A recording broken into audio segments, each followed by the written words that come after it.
Câmeras e escutas ilegais foram encontradas na sala da presidência e no colégio de líderes da Assembleia Legislativa de Mato Grosso.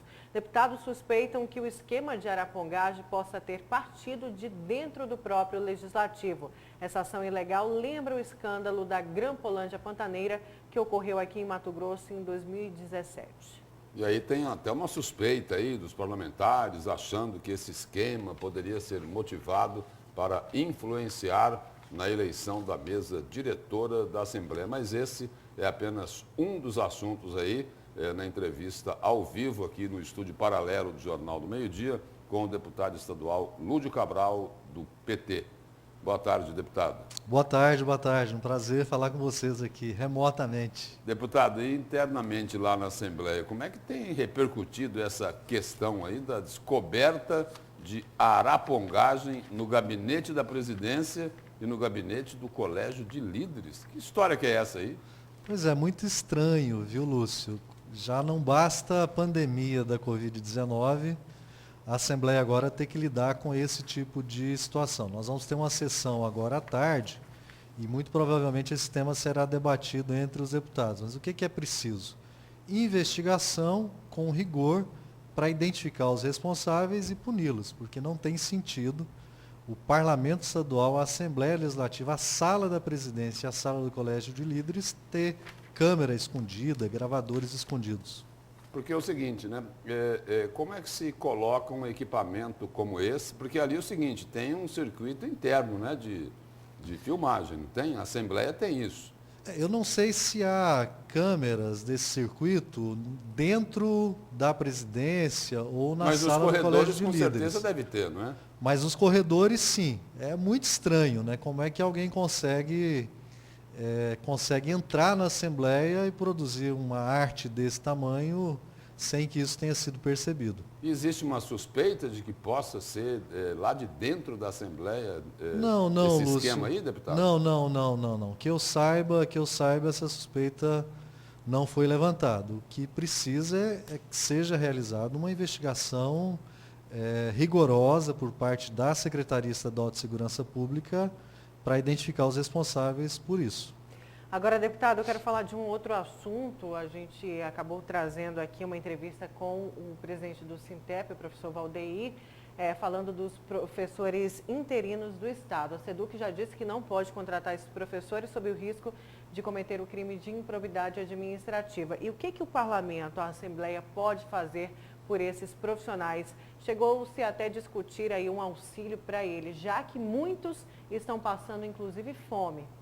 É assim, primeiro que é um argumento maldoso por parte do governo, porque os professores interinos, todos os trabalhadores interinos, passaram por um processo seletivo de contagem de pontos, já estavam na fase de atribuição de aulas, e no dia 23 de março, que era o dia do início do ano letivo para 40% das escolas estaduais, o governo publica o decreto antecipando o recesso escolar e depois não assina o contrato com os professores. Uma decisão maldosa, muito ruim. O escudo que o governo está utilizando é esse escudo da improbidade administrativa, mas o Tribunal de Contas, em um parecer para os municípios, já orientou a manutenção dos contratos temporários. O vínculo, na nossa avaliação, já estava estabelecido. A Assembleia está buscando um diálogo com o Ministério Público Estadual para obter um parecer da Procuradoria-Geral de Justiça favorável à contratação, especialmente nessa situação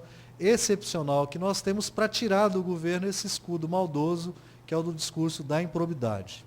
Agora, deputado, tem aí uma agenda aí da Assembleia Legislativa com o Ministério Público, né, para que possa se corrigir, né, ou permitir ao governo que não fique aí na alça de mira dos promotores sobre improbidade administrativa. Já foi marcada essa audiência aí com o Procurador-Geral do Ministério Público? Isso, nós tivemos na segunda-feira passada, no período da manhã, uma reunião da mesa diretora, a Comissão de Educação, com o Sintep.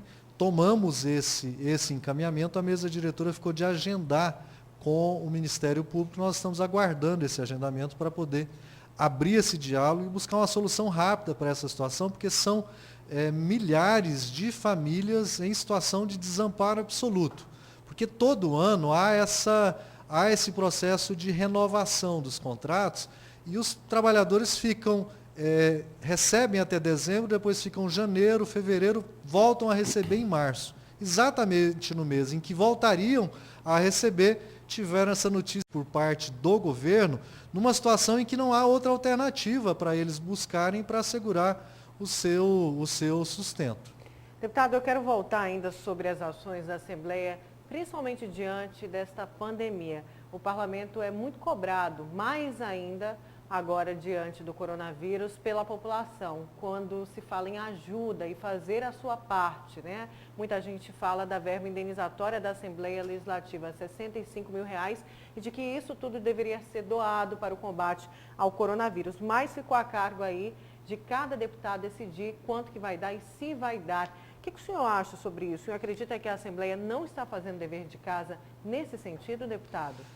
Naira, assim, você sabe, eu sou deputado de oposição, mas eu tenho que ser muito sincero. A Assembleia, na pandemia, tem trabalhado mais do que nos nossos períodos normais de funcionamento. Nós temos feito uma média de 6, 7 sessões extraordinárias, reunido as comissões de forma permanente. Hoje de manhã, eu já participei de uma reunião da CCJ, de uma reunião da Comissão de Meio Ambiente. Agora à tarde, temos uma sessão extraordinária. Quarta-feira, sessão o dia todo, 3 sessões para tratar de vários projetos.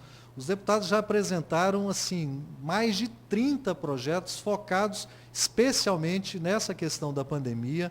A Assembleia já disponibilizou para o governo do Estado R$10 milhões para aquela obra de ampliação do Hospital Metropolitano, que vai assegurar 200 novos leitos específicos para a Covid-19. Há mais R$20 milhões disponibilizados pela Assembleia Legislativa para atender o sistema de saúde no interior do Estado, e cada deputado tem feito esforço individual no sentido de utilizar os recursos que estão à sua disposição para ajudar da melhor forma possível a população nesse momento de tanta dificuldade. Mas é importante ressaltar isso.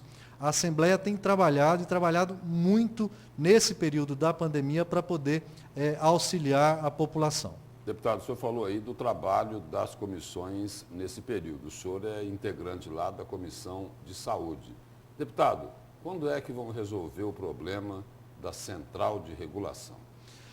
Lúcio, cheio de problema lá, não é? Muito problema. Não sei se você se lembra, no final de março, eu convoquei uma audiência pública, apresentei um requerimento de uma audiência pública para debater exatamente a fila de espera no SUS. No dia 27 de novembro do ano passado, haviam 315 mil pessoas na fila, aguardando em média 493 dias para realizar consulta especializada, exame especializado, internação clínica, cirúrgica, oncológica, mais de 500 pessoas na fila aguardando agendamento de internação para cirurgia de problemas graves como câncer.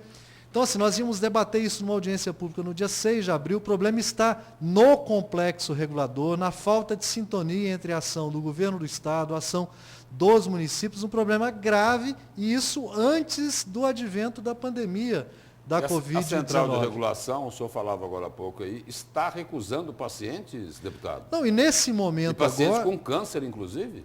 Olha, isso em novembro de 2019, Lúcio, haviam mais de 500 pessoas na fila aguardando um procedimento em oncologia.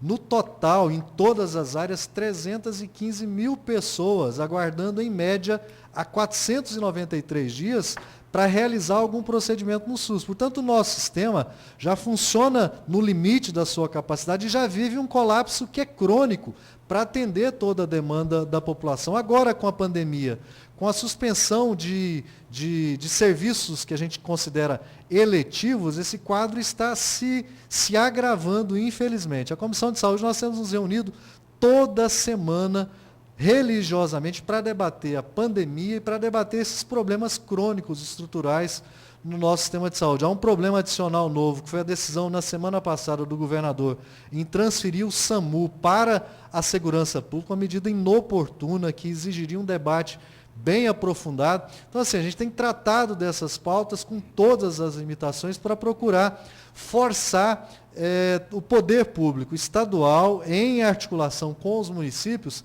para melhorar a capacidade de funcionamento da central de regulação, para atender a população no tempo certo, de forma oportuna, para que os problemas não se agravem, não se compliquem e criem situações mais difíceis ainda para o atendimento da população. Mas não é uma tarefa simples, infelizmente.